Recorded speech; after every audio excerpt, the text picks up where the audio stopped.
todos aquellos que me estáis viendo, soy Rubén Ingán Montes, R2 del Servicio de Cirugía Ortopédica y Traumatología del Hospital Universitario de Navarra, y me voy a encargar de dar una sesión sobre el pie caído, sesión que ha sido tutorizada por la doctora Blanca Vázquez. Este es un pequeño índice de los aspectos que voy a tener en cuenta a lo largo de mi presentación. Y vamos a entrar un poco a materia con una pequeña definición. El pie caído se considera la incapacidad para levantar el antepié debido a la debilidad de los dorsiflexores. Esto a su vez va a poder conducir a una marcha antiálgica insegura y a caídas en el paciente. Anatomía que está involucrada en la patología. Pues bueno, en cuanto a la musculatura, vamos a tener en cuenta el tibial anterior, que se origina aproximadamente en la cara anteroexterna de la tibia y distalmente se inserta en la cara medial de la primera cuña y en la dorsal de la base del primer meta.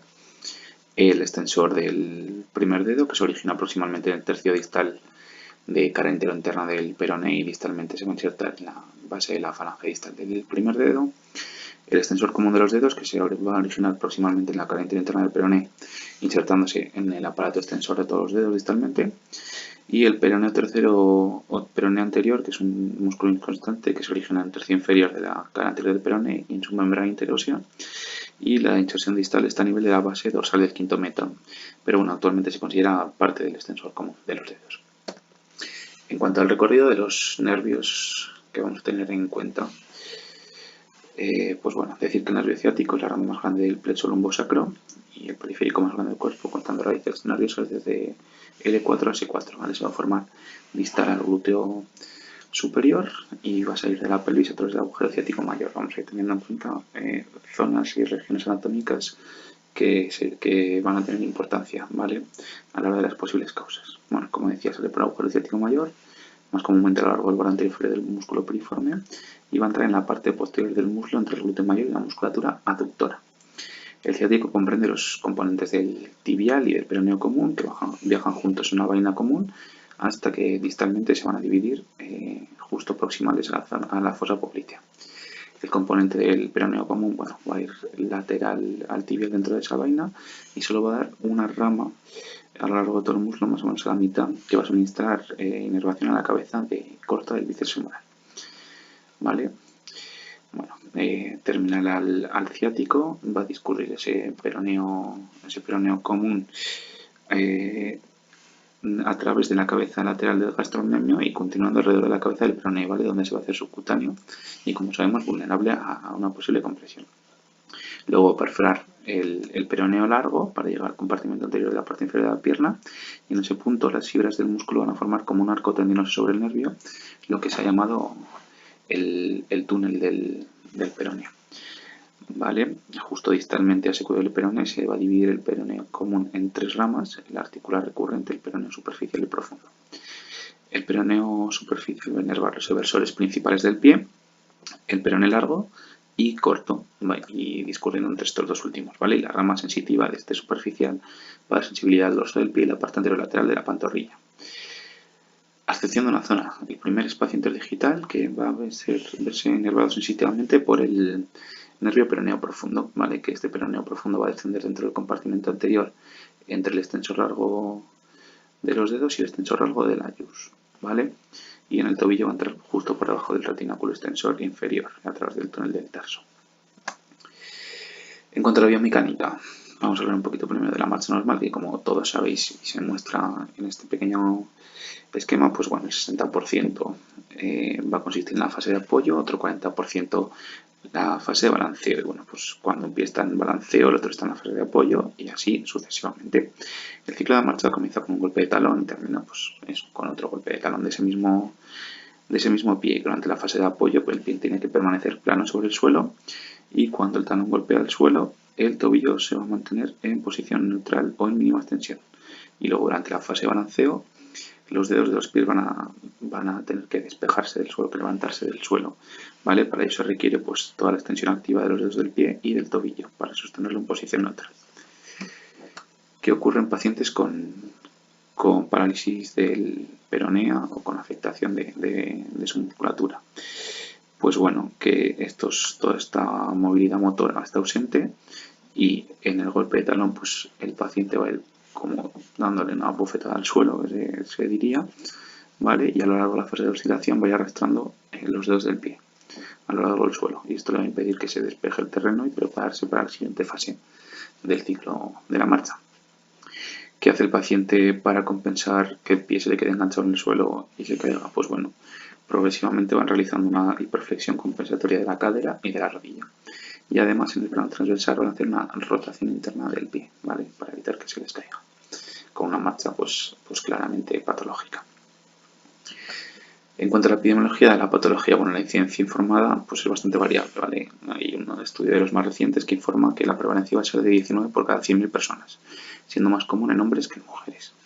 En caso de reemplazos de rodilla de PTRs, pues bueno, los últimos estudios indican que hasta 0,79% de los pacientes que se someten a esta cirugía van a sufrir pie caído.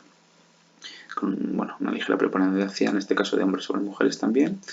Y bueno, en general hay el 90% son de pie caído, son unilaterales y la lateralidad derecha e izquierda comparten prácticamente porcentajes.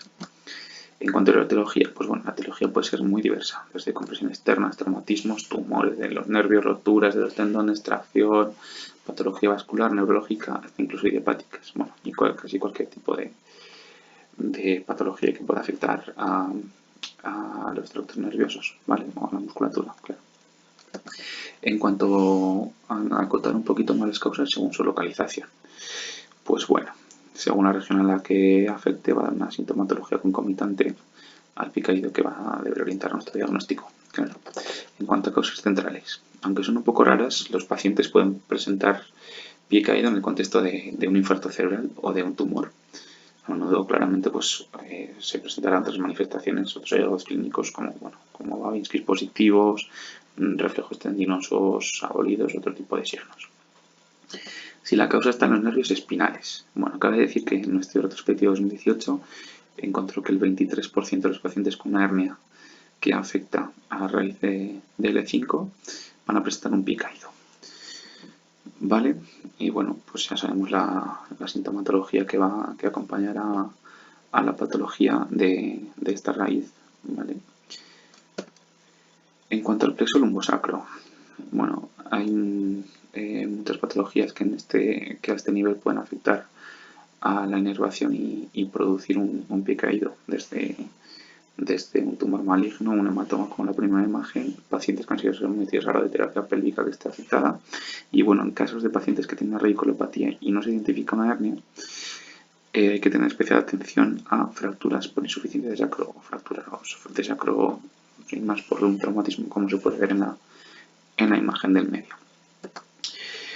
Si lo que está afectado es el ciático, pues bueno, la neuropatía ciática cabe destacar que es la segunda mononeuropatía más común de las extremidades inferiores. Y bueno, generalmente va a presentar un pie caído, ¿vale? ¿Dónde pueden lesionarse el nervio ciático? Pues dentro, justo por debajo del agujero ciático mayor, en contexto pues, de una fractura de la pelvis o de una PTC como la que se llama la radiografía, o también en cirugías poco comunes, pero bueno, que se realizan de vez en cuando de reparación de la musculatura isquiotibial. En este caso puede que no sea solo un pie caído, sino que se genere lo que se conoce como un pie inestable, ¿vale? En el que tanto la musculatura dorsiflexora como flexora plantar del pie puede estar afectada. Lo más común que se afecta, el peroneo común, neuropatía, lo que hemos conocido siempre como CPE, ¿vale? La causa más frecuente de caída espontánea del pie. ¿Por qué puede ocurrir? Pues también dentro de este ítem diversas posibilidades. Una de las más claras, compresión externa, por muchísimas causas. Desde yesos que aprietan a ese nivel, rodilleras, ortesis de rodilla, por cruzar las piernas, una posición mantenida para la hora de dormir, a la hora de mucho rato cruzando las piernas.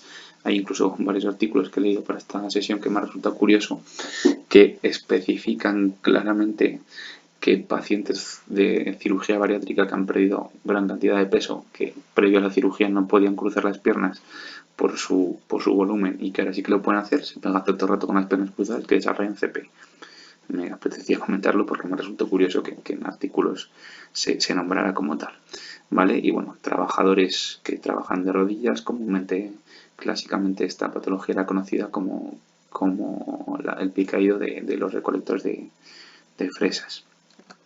¿vale? Por causas traumáticas se puede afectar también el peroneo común.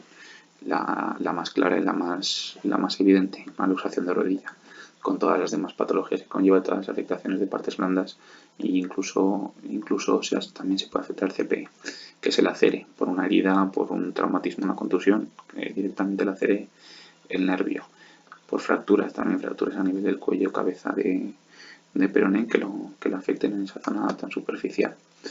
Posquirúrgico, en PTR, afectándolo sin querer, sin darnos cuenta, en una artroscopia de rodilla, incluso por la posición quirúrgica y las presas que utilizamos para sujetar las piernas de los pacientes en pacientes ginecológicas, en partos, en posición de cuando subimos a un paciente nosotros en el pelvistato.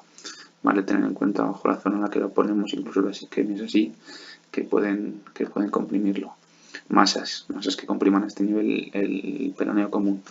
Quistes sinoviales, quistes de Baker, quistes parameniscales, etcétera. Y luego ya a nivel ya más inferior, si se afecta el peroneo profundo, su causa más frecuente va a ser un síndrome compartimental anterior, ¿vale? Ya sea por fracturas, por algo crónico, por ejercicio excesivo, traumatismos de partes blandas, hemorragias, oclusiones arteriales que lo puedan causar.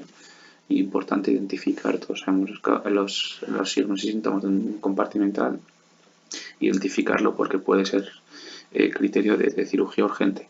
Y luego, bueno, si se daña ese peroneo profundo, pero en fascículas algo más proximales, ya sea por ganglios, osteocondromas y aneurismas. Y bueno, como ya he comentado, pues tendremos una clara afectación sensorial solo en el paciente digital, algo muy claro que nos puede también enfocar a que se haya afectado el peroneo profundo. Y más allá de los nervios, puede ser que directamente lo que se haya afectado sea la musculatura, los tendones de la musculatura que se ve involucrada. Pues bueno, en cuanto al tibia anterior, puede producirse una laceración por una herida, una contusión, etcétera, o una rotura cerrada. En pacientes ancianos pluripatológicos, que va a ser más comúnmente por desgaste, por erosión, o ya en pacientes más jóvenes que suele producirse por excesivas cargas y en contracciones excéntricas. Una vez definidas las diversas causas, pues el diagnóstico, voy a dar unas pequeñas pinceladas porque todos sabemos prácticamente lo que tenemos que hacer. Lo más importante, como ya he comentado, que para eso he estado desarrollando las diversas causas, anamnesis y exploración física. Saber bien los signos y síntomas que tiene el paciente que están acompañando al pie caído, las zonas sensitivas y motoras que se van afectadas, para a partir de allí centrarnos en una localización o posibilidades a la hora de enfocar nuestras pruebas diagnósticas. Radiografías, pues en caso de fracturas de pelvis, de tibia, de peroné, de luxaciones, de dispositivos quirúrgicos implantados que pueden estar comprimiendo zonas, cuerpos extraños o cuerpos lesivos, etc. Una ecografía eficaz para delinear quistes de Baker, aneurismas, ganglios, etc. Escaneo de resonancias, pues en caso de plexopatías, masas, tumores, presos de columna para hernias discales, etc. Electromiograma, bueno, una prueba electrodiagnóstica puede ser muy importante para confirmar el diagnóstico clínico que ya tenemos o para proporcionarnos una localización o posibles diagnósticos alternativos también. Y bueno, a la vez, pues los compañeros de neurofisio pues, nos van a dar información sobre la posible gravedad, el pronóstico del paciente, etc. Y últimamente una herramienta muy útil para verificar el signo de la lesión y que está ganando adeptos y ganando interés, acercándose ya casi a rozar uno de los gold estándar. Neurografías con resonancia magnética, ¿vale? Que caracterizan con precisión la causa y el posible tratamiento del paciente. Y hablando de tratamiento, pues pasamos a esta fase. Fase de tratamiento. Obviamente, como es normal, si tenemos una clara etiología, pues si podemos atacar la causa, pues intervendremos sobre esa causa. De todas formas, tratamiento conservador. Órtesis, las que todos conocemos, el FUTAP y el rancho de los amigos. Independientemente de la causa, los pacientes con pie caído se van a beneficiar enormemente de una órtesis que les sostenga el pie y les ayude a caminar y a evitar tropiezos. La mayoría de artículos describe que el mejor tolerado y la más satisfactoria es el rancho de los amigos, que cabe en el zapato, sube disimuladamente por la parte posterior de la pierna, un plástico más o menos liviano lo tolera mejor, pero bueno, dentro de esto ya es un poco la experiencia de cada uno, ¿vale? Tenemos pacientes que toleran mejor el FUTAP, otros que no les gusta estar todo el día cambiándose de zapatillas, rotándose las zapatillas o ver qué zapatilla le le sirve mejor ponerse el foot tap. Luego, para el control de dolor, en caso de que les duela, pues se puede manejar con analgésicos, con IRS, inhibidores de la recaptación de serotonina, opioides, etc. Hay que tener cuidado de la piel en pacientes que también tienen sintomatología sensitiva, pues bueno, evitar que hagan úlceras, quemaduras, etc. Y luego, bastante importante, la colaboración con los compañeros de rehabilitación y fisios, ¿vale? Para fortalecimiento de músculos, programas de ejercicios en casa, ¿vale? Que tienen que ser parte integral de la terapia, porque van a tener diversos motivos para reducir la atrofia de los músculos y van a preservar la movilidad de las articulaciones. En caso de cirugías nerviosas se van a promover su reinervación, van a mejorar la estabilidad de la marcha en general, vamos a evitar caídas, que es lo que al paciente más le preocupa, que se cae, y van a adquirir control central después de transferencias de tendones. Vale, la toxina botulínica está todavía en desarrollo. Se ha visto que es una buena opción para pacientes con picaído espástico por estudios aleatorizados con doble ciego y control placebo, ¿vale? Que han mostrado que las inyecciones de esta toxina dan un resultado dosis dependiente en su efecto. ¿Cuál es una de las controversias de la mayoría de estos estudios? Pues que siguen al paciente solo durante el tiempo de efecto esperado de la toxina. Entonces, pues bueno, esto habría que desarrollarlo un poquito antes de utilizarlo como tratamiento, como incluirlo dentro del catálogo de tratamientos. ¿Cuándo vamos a intervenir los nervios? ¿Cuándo vamos a intentar repararlos? Bueno, en caso de que haya una sección del nervio, se dice que la reconstrucción debe realizarse dentro de las primeras 72 horas. ¿Cómo? Pues normalmente con un injerto de nervio autólogo para una reparación primaria, y cabe destacar que este injerto mejor que no supere los 6 centímetros de longitud, ¿vale? De lo contrario, si se pasa de 6 centímetros va a dar resultados mucho más pobres. En caso de una compresión completa, pues bueno, está justificado el observar y esperar a ver qué pasa. Normalmente en una semana se ven ganancias ostensibles. En caso de que no, pues bueno, está indicado realizar una descompresión de nervio porque se ha notificado un retorno a la función de alrededor del 97%. Si el traumatismo es incompleto, pues se espera una mejoría clínica espontánea. Si pasan meses y no se está recuperando, pues sí que estaría indicada una exploración quirúrgica, ¿vale? Para resecar la cicatriz que se produce alrededor y que puede estar comprimiendo el nervio y aportar posibles injertos de nervio. En caso de que, como he comentado, lo que está afectado sea directamente el tibial anterior, el tendón o la musculatura, pues bueno, en caso de roturas completas, si tenemos un tendón sano, podemos hacer una elongación VY o una sutura terminal. Si el tendón es de mala calidad, nos ayudaremos de injerto libre o tenodesis junto con el extensor largo del primer dedo de la luz, ¿vale? Y si está evolucionado directamente de su inserción, pues con anclaje a un túnel óseo, devolverla a su sitio. En caso de que la rotura del tibial anterior sea parcial o pacientes con poca demanda, pues bueno, se puede tratar con una inmovilización y tratamiento conservador. El tratamiento estrella quirúrgico de estas patologías en pacientes que no mejoran o que tienen casos de disfunción nerviosa significativa con pérdida irreversible de la función va a ser la transposición tendinosa. Va a haber diferentes posibilidades, vais a tener posteriormente bastante bien ilustrada las posibles técnicas y bueno, estas transferencias van a permitir un levantamiento pasivo con algo de control activo para los pacientes y aunque normalmente se suelen ganar un 30% si medimos la fuerza, las ganancias en términos objetivos de fuerza, el paciente va a ver una gran mejoría de su calidad de vida. Va a haber que realizar una evaluación preparatoria motora de los músculos de los posibles donantes, de función. Obviamente si queremos hacer una transposición tendinosa de un músculo que no funciona, pues no estamos haciendo nada. Y valorar también el tendón de Aquiles, ¿vale? Asegurarnos de que no está cortado ni contractura para que pudiese ser necesario estirarlo o liberarlo antes. Posibilidades de transposiciones. Podemos transponer el tibial posterior de dos formas, a través de la membrana interósea o circuntibial rodeando la tibia. Una técnica clásica es realizar un estribo alrededor del pie uniendo tibial posterior, tibial anterior y peroneos, ¿vale? Para darle función al pie de esta manera. También podemos unir el flexo largo de los dedos junto con el tibial posterior al extensor de los dedos, común de los dedos y común del primero. Luego también una transposición anterior como última opción del gastrocnemio lateral junto con una neurotización del nervio. ¿Cuál es el estándar? Última revisión sistemática año pasado gol estándar en este momento, hemos utilizado de elección transposición del tibial posterior. A través de la membrana interósea lo anclamos al hueso, el anclaje con la rodilla a flexión de 30 y el tobillo dorsal flexión de 90. Dejamos una fila de yeso y cargar a las 8 semanas. Solo pongo aquí esta ilustración, este pequeño esquema, porque en el caso clínico que vais a ver, en un caso de nuestro propio servicio, va a estar perfectamente ilustrada la técnica. Y como última posibilidad de tratamiento, artrodesar el tobillo. Claro, si tenemos un paciente con pie caído junto con una artrosis severa sintomática de tobillo, si tenemos un pie inestable, si tenemos una desorganización, o sea, del tarso, que no hay ningún sitio donde se pueda anclar un tendón que transpongamos, si el tobillo, vale, muy bien, tiene el pie caído, pero es que le hacemos movimientos pasivos y aún así no pasa 10 grados, o si directamente el tibial posterior o cualquier otro músculo que podamos transponer no funciona, que mejor que artrodesarle el tobillo a 90 grados, dejarle el tobillo así sin que se le caiga el pie y solucionamos ambas patologías de una vez.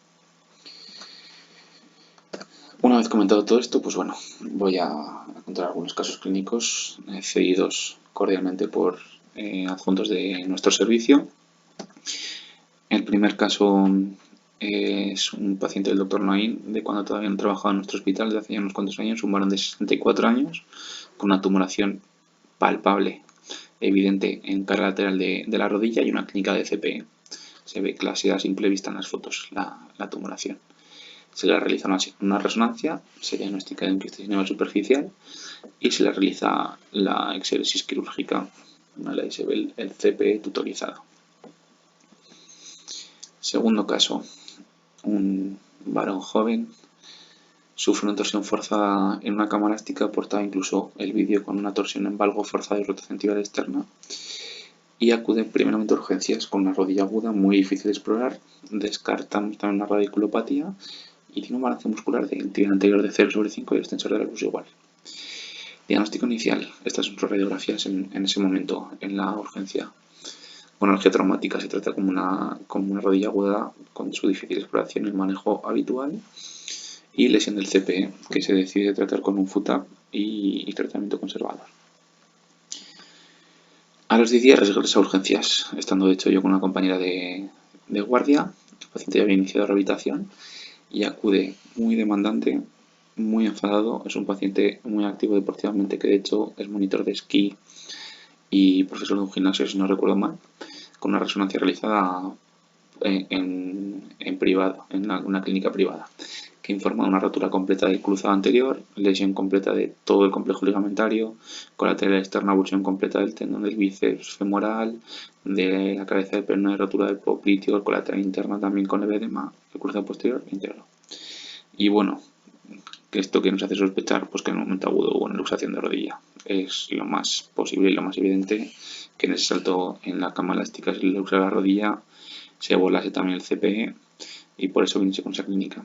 ¿Qué hicimos? Ingresarlo para una reparación inicial, comentar con nuestro equipo de guardia, se decide ingresar y al día siguiente el doctor Martí, que entraba de guardia, le realiza una intervención en la que localiza y diseca el CPE. No se objetiva que esté seccionado ni ninguna solución de continuidad, pero sí que se objetivan bastantes signos de elongación del mismo, que por eso podía estar dañado y ha funcionado. Se reinserta el lateral externo con un MITE, que se reinserta el bicipital con una doble sutura Cracovia, doble túnel intraóseo. 5 meses postquirúrgico, de hecho la semana pasada en consulta se encuentra mejor, pero bueno, persiste clínica CPE, tiene un diagnóstico limpio positivo, ostezo internal valgo forzado y ya está en lista de espera quirúrgica para realizar la plastia del cruzado anterior y la reconstrucción de todo el complejo interno. También demanda algo para su patología de CPE, pero bueno, se ha comentado que primero se va a reparar la rodilla y que veremos las secuelas después de eso, si algo se recupera, y en caso de que no, pues a la unidad de pie para posible cirugía de secuelas. Tercer caso, también cedido por el doctor Naín. Una paciente se rompe un vaso, se le cae una pequeña esquirla, le hace una heridita mínima y puntiforme en la cara anterior del tobillo. Va a urgencia de su centro de salud, no se objetivan déficits, se sutura y se deriva a su casa. ¿Qué ocurre? Que poco tiempo después acude con una incapacidad para dorsiflexión. Se palpa un claro hachazo a funcionar el tibial anterior, que ha podido ocurrir. Se llevó un touch en su primer momento el tibial anterior, pasó desapercibido. Al irle cargando y pidiéndole demanda funcional, se ha roto. Se ha roto, como veis, llegaba hasta ahí arriba el cabo proximal. Pues que se hace una cirugía, se hizo una reparación del tibial anterior, término terminal, se sutura y ya está funcionando completamente. Y el último caso, el que más ilustrado está, el que, bueno, se va a ver una transposición tendinosa, uno de los casos estrella de la unidad que para haber querido desarrollar esta sesión. Es un caso cedido por el doctor Garrigo, incluso las imágenes, que damos las gracias por ilustrarlo tanto. Es una mujer de 48 años, operada en una prótesis total de cadera en un hospital comarcal y tras un año de imposibilidad con dorsiflexión en el pie, pues acude a la consulta en la que tiene pues esa es su primera radiografía, la primera consulta aparentemente benigna, pero ¿qué pasa en la exploración? Tiene una marcha en equino con un retropié varo reductible y un tibial anterior con fuerza 1/5, pero no es 4/5 y el tibial posterior igual. Se le solicita un estudio electromiográfico que concluye unas secuelas de lesión del CPI izquierdo. Y bueno, más o menos inicialmente se le explican las posibilidades, va tirando la mujer con su férula antiquino, con el FUTAP y se va manejando. Pero no acaba de mejorar, le va dando vueltas y a los 2 años acude a una revisión y decide que se va a operar. ¿Qué se realizó? Una transposición del tibial posterior a tercera cuña, el gol estándar. Y bueno, aquí voy a aprovechar para iros contando un poquito de la cirugía. Este es el pie prequirúrgico y a la mesa de quirófano en el que se hicieron unas pequeñas marcas. Se marca maleolo interno, la zona de inserción del tibial, las diferentes marcas por las que se vaya haciendo la transposición. Y bueno, se realiza un primer abordaje medial a nivel del polo medial de escafoides barra primera cuña, identificando el tibial posterior y bueno, se realiza una acudida a la liberación distal. Luego otro abordaje medial a 12-15 centímetros próximo al maleolo. Se va identificando el tibial posterior, encontrándose en el margen posterior de la tibia. Y bueno, con ayuda de un abordaje retromaleolar medial se va soltando y sacándolo pues, medialmente. Se ha marcado con ese hilo en el cabo distal y se va retrayendo y sacando. Luego se realiza un cuarto abordaje anterolateral más distal a la tibia y con un pasahilos se tracciona el tibial posterior lateral a través de la membrana interósea y se saca por ese lado lateral. Con ayuda de la escopia del rayo de quirófano vamos a buscar la tercera cuña. Se va a brocar con una broca de 7 milímetros y bueno, por ahí con esa aguja gigante que vemos tutorizamos, cazamos el tibial posterior, transfisamos la aguja por el agujero que hemos brocado, sacándola por plantar. Ahí se queda embutido en el agujero que hemos brocado el tibial anterior. Y bueno, se realiza una tenodesis con un tornillito de 6 milímetros de artres, suturándolo, o sea, anclando el tibial posterior, dejando el tobillo a 90 grados, lavados, vendajes compresivos, férula y demás. Se deja la férula posterior 3 semanas, el walker otras 3 semanas. Y bueno, en la última consulta habían pasado 6 meses, han debido pasar unos 8, si no recuerdo mal. La paciente se encuentra bien, asintomática, realizando una vida normal, sin dolor y bueno, con una escala funcional de tobillo, la verdad es que bastante considerable, ha ganado muchísimo. Y bueno, como conclusiones, para ir terminando ya, el pie caído, pues bueno, como he dicho, es una incapacidad para levantar el antepié debido a la debilidad de los dorsiflexores. Puede ser resultado de una patología musculoesquelética o del sistema nervioso. Las causas más comunes, radiculopatía L5 y daño del peroneo común. Hay que realizar una evaluación minuciosa que incluya historia clínica, examen y imágenes o estudios de electrodiagnóstico necesarios. Existen diversos tratamientos posibles previos a la cirugía. Entre ellos hay que conocer las dos órtesis. En caso de que nada funcione, pues existe la posibilidad de transposición tendinosa. Ahora mismo mejor estándar el tibial posterior. Y bueno, el pronóstico va a depender de la extensión del daño nervioso y de la viabilidad de los músculos restantes. Y eso es todo. Muchas gracias por vuestra atención.